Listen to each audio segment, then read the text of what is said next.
നൂറ്റാണ്ടുകളായി ലോക ഭൂപടങ്ങൾ മാറ്റിവരയ്ക്കപ്പെടാറുണ്ട്. യുദ്ധങ്ങളും ഉടമ്പടികളും പുതിയ അതിരുകൾ സൃഷ്ടിക്കുകയും പഴയവയെ മായ്ച്ചു കളയുകയും ചെയ്യുന്നു. എന്നാൽ ഈ ആധുനിക കാലഘട്ടത്തിലും ലോകം അംഗീകരിക്കാത്ത, എന്നാൽ ഒരു സ്വതന്ത്ര രാജ്യത്തിൻ്റെ എല്ലാ ലക്ഷണങ്ങളോടും കൂടി നിലനിൽക്കുന്ന ഒരിടമുണ്ട്. അതാണ് ട്രാൻസ്നിസ്ട്രിയ. ഔദ്യോഗികമായി ഇത് മാൾഡോവയുടെ ഭാഗമാണ്. എന്നാൽ യഥാർത്ഥത്തിൽ ഇവിടം മറ്റൊരു ലോകമാണ്.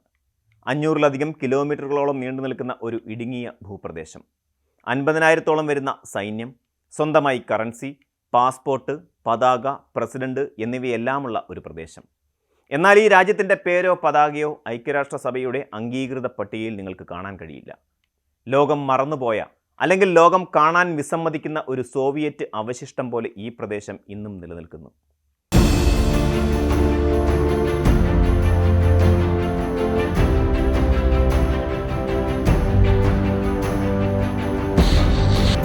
ട്രാൻസ്നിസ്ട്രിയയുടെ ചരിത്രത്തിലേക്ക് ആഴ്ന്നിറങ്ങിയാൽ മാത്രമേ ഈ പ്രദേശത്തിന്റെ സങ്കീർണതകൾ നമുക്ക് മനസ്സിലാക്കാൻ സാധിക്കൂ.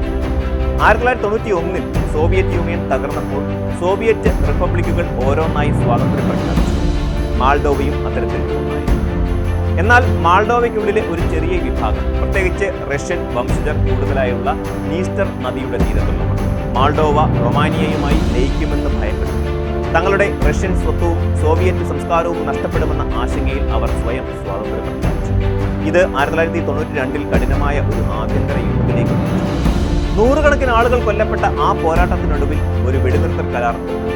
അന്നു മുതൽ ഇന്ന് വരെ ട്രാൻസ്നിസ്ട്രിയ ഒരു ഫ്രോസൺ കോൺഫ്ലിക്റ്റ് അഥവാ മരവിപ്പിച്ച യുദ്ധമേഖലയായിരുന്നു. റഷ്യൻ സമാധാന സേനയുടെ സംരക്ഷണയിലാണ് ഈ പ്രദേശം. ഒരു രാജ്യമല്ലെങ്കിലും സഞ്ചാരികളുടെ എണ്ണം ഇവിടെ വർഷം തോറും വർദ്ധിക്കുകയാണ്. ഡാർക്ക് ടൂറിസം താല്പര്യമുള്ളവർക്കും സോവിയറ്റ് ചരിത്രം പഠിക്കാൻ ആഗ്രഹിക്കുന്നവർക്കും ഇവിടം വലിയ പ്രിയങ്കരമായ പ്രദേശമാണ്. സന്ദർശകരുടെ എണ്ണത്തിലുള്ള ഈ വർധനവ് കണക്കിലെടുത്ത് അടുത്തിടെ ട്രാൻസ്നിസ്ട്രിയ റഷ്യൻ, ഇംഗ്ലീഷ് ഭാഷകളിൽ തങ്ങളുടെ ആദ്യ ട്രാവൽ ഗൈഡ് പുറത്തിറക്കിയിരുന്നു. ഇൻസ്റ്റാഗ്രാം, യൂട്യൂബ് തുടങ്ങിയ പ്ലാറ്റ്ഫോമുകളിലെ ട്രാവൽ ഇൻഫ്ലുവൻസർമാരാണ് ഈ മറഞ്ഞിരിക്കുന്ന രാജ്യത്തെ ലോകത്തിന് മുന്നിൽ ജനകീയമാക്കിയത്. ട്രാൻസ്നിസ്ട്രിയ സന്ദർശിക്കുന്നതും അല്പം വെല്ലുവിളി നിറഞ്ഞ കാര്യമാണ്.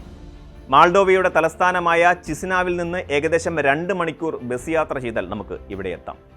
ഇതൊരു ഔദ്യോഗിക രാജ്യമായി ആരും അംഗീകരിക്കാത്തതിനാൽ നമ്മുടെ പാസ്പോർട്ടിൽ ഇവിടെ സ്റ്റാമ്പ് ചെയ്യില്ല.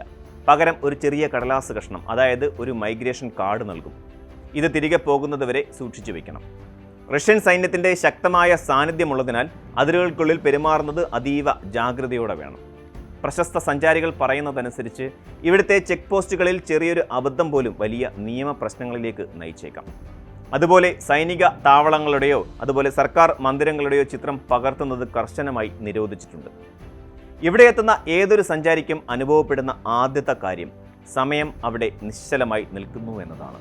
തലസ്ഥാനമായ തിരാസ്പോളിൻ്റെ തെരുവുകളിലൂടെ നടക്കുമ്പോൾ നിങ്ങൾ 1980-കളിലെ മോസ്കോയിൽ എത്തിയതുപോലെ തോന്നും. കമ്മ്യൂണിസ്റ്റ് ഭരണത്തിൻ്റെ പ്രതീകമായ അരിവാൾ ചുറ്റിക ആലേഖനം ചെയ്ത പതാകകൾ നിങ്ങൾക്ക് അവിടെ അഭിമാനത്തോടെ പാറുന്നത് കാണാം. നഗരമധ്യത്തിൽ വ്ളാഡിമിർ ലെനിൻ്റെ കൂറ്റൻ വെങ്കല പ്രതിമകൾ തലയുയർത്തി നിൽക്കുന്നു.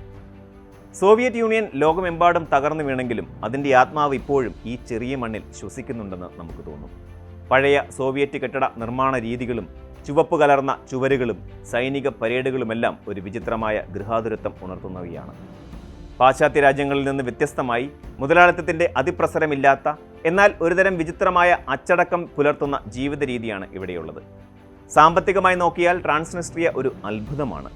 ലോകത്തിലെ ഒരു ബാങ്കിംഗ് സംവിധാനവുമായും ബന്ധമില്ലാത്ത ഇവിടുത്തെ സാമ്പത്തിക വ്യവസ്ഥ എങ്ങനെ നിലനിൽക്കുന്നു എന്നത് കൗതുകകരമാണ്. ട്രാൻസ്നിസ്ട്രിയൻ റൂബിളാണ് ഇവിടുത്തെ കറൻസി. എന്നാൽ ഇത് മറ്റൊരു രാജ്യത്തും മാറ്റിയെടുക്കാൻ സാധിക്കില്ല. ഏറ്റവും രസകരമായ കാര്യം ഇവിടുത്തെ പ്ലാസ്റ്റിക് നാണയങ്ങളാണ്. വെളുപ്പ്, ചുവപ്പ്, പച്ച എന്നിങ്ങനെ വിവിധ നിറങ്ങളിലും രൂപങ്ങളിലുമുള്ള ഈ നാണയങ്ങൾ കണ്ടാൽ കാസിനോകളിലെ ചിപ്പുകൾ പോലെയോ അല്ലെങ്കിൽ കളിപ്പാട്ടങ്ങൾ പോലെയോ നമുക്ക് തോന്നിയേക്കാം. എന്നാൽ ഈ നാണയങ്ങൾ ഉപയോഗിച്ചാണ് ഇവിടുത്തെ 5 ലക്ഷത്തോളം വരുന്ന ജനങ്ങൾ അവരുടെ നിത്യജീവിതം മുന്നോട്ട് കൊണ്ടുപോകുന്നത്.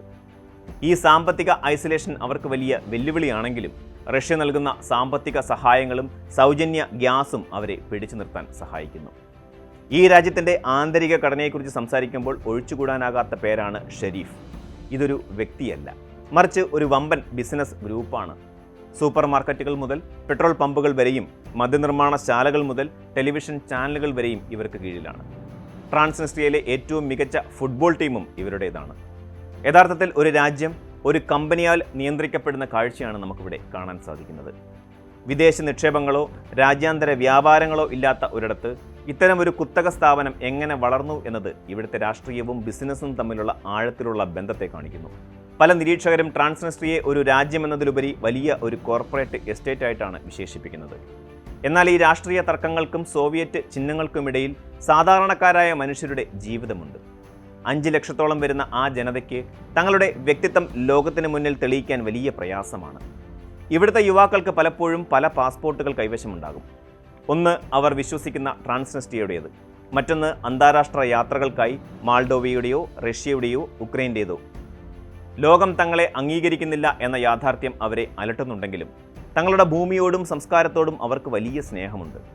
പുറം ലോകം അവരെ ഒരു ക്രിമിനൽ താവളമായോ റഷ്യയുടെ ചാരന്മാരായോ ചിത്രീകരിക്കുമ്പോൾ അവർ ലളിതമായ ജീവിതം നയിക്കുന്ന, സമാധാനം ആഗ്രഹിക്കുന്ന മനുഷ്യരാണെന്ന് അവരോട് സംസാരിക്കുമ്പോൾ നമുക്ക് മനസ്സിലാകും. തങ്ങൾ യുദ്ധം ആഗ്രഹിക്കുന്നില്ലെന്നും തങ്ങളുടെ സ്വത്വം സംരക്ഷിക്കപ്പെടണമെന്നും മാത്രമേ അവർ ആഗ്രഹിക്കുന്നുള്ളൂ. ട്രാൻസ്നിസ്ട്രിയയുടെ നിലനിൽപ്പ് ഇന്ന് വലിയൊരു ചോദ്യചിഹ്നത്തിന് മുന്നിലാണ്, പ്രത്യേകിച്ച് അയൽരാജ്യമായ യുക്രൈനിൽ യുദ്ധം കൊടുമ്പിരി കൊണ്ടിരിക്കുന്ന സാഹചര്യത്തിൽ. യുക്രൈനിനും മാൾഡോവയ്ക്കും ഇടയിലുള്ള ഈ പ്രദേശം റഷ്യയ്ക്ക് തന്ത്രപ്രധാനമായ പ്രാധാന്യമുള്ളതാണ്. മാൾഡോവ ഇത് തങ്ങളുടെ ഭാഗമാണെന്ന് അവകാശപ്പെടുമ്പോൾ ട്രാൻസ്നിസ്ട്രിയ റഷ്യയുമായി കൂടുതൽ അടുക്കാൻ ആഗ്രഹിക്കുന്നു. യുക്രൈനിലെ ഒഡേസയിൽ നിന്ന് ട്രാൻസ്നിസ്ട്രിയയിലേക്ക് മുമ്പ് ട്രെയിൻ സർവീസുകൾ ഉണ്ടായിരുന്നുവെങ്കിലും സുരക്ഷാ കാരണങ്ങളാൽ ഇപ്പോൾ അവയെല്ലാം പരിമിതപ്പെടുത്തിയിരിക്കുകയാണ്. പടിഞ്ഞാറൻ രാജ്യങ്ങളും റഷ്യയും തമ്മിലുള്ള വടംവലിയിൽ ഈ ചെറിയ പ്രദേശം ഒരു ചതുരംഗ പലകയിലെ കരുവാകുമോ എന്ന പേടി പലർക്കുമുണ്ട്. റഷ്യൻ അനുകൂല നിലപാടും ഇവിടെ നിലയുറപ്പിച്ചിരിക്കുന്ന റഷ്യൻ സൈന്യവും യൂറോപ്യൻ യൂണിയനെ സംബന്ധിച്ചിടത്തോളം വലിയൊരു സുരക്ഷാ ഭീഷണിയാണ്. അതേസമയം മാൾഡോവ യൂറോപ്യൻ യൂണിയനിൽ ചേരാൻ ശ്രമിക്കുമ്പോൾ ട്രാൻസ്നിസ്ട്രിയയുടെ ഭാവി എന്താകുമെന്ന് വലിയൊരു സമസ്യയായി തുടരുന്നു.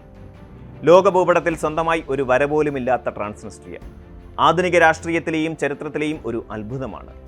അംഗീകാരമില്ലെങ്കിലും തങ്ങളുടേതായ ഒരു ലോകം സൃഷ്ടിച്ചെടുത്ത ഒരു ജനതയുടെ കഥയാണിത്. ചുരുക്കത്തിൽ ട്രാൻസ്നിസ്ട്രിയ എന്നത് വെറുമൊരു രാഷ്ട്രീയ തർക്കഭൂമിയല്ല. അത് മനുഷ്യരുടെ അതിജീവനത്തിൻ്റെയും മാറ്റാൻ കഴിയാത്ത വിശ്വാസങ്ങളുടെയും ലോകക്രമത്തിലെ വൈരുദ്ധ്യങ്ങളുടെയും ഒരു നേർചിത്രമാണ്. ലോകത്തിൻ്റെ കണ്ണിൽ അവർ നിലവിലില്ലാത്തവരാകാം, എന്നാൽ അവിടുത്തെ തെരുവുകളിൽ ഇന്നും ജീവിതം തുടരുന്നു.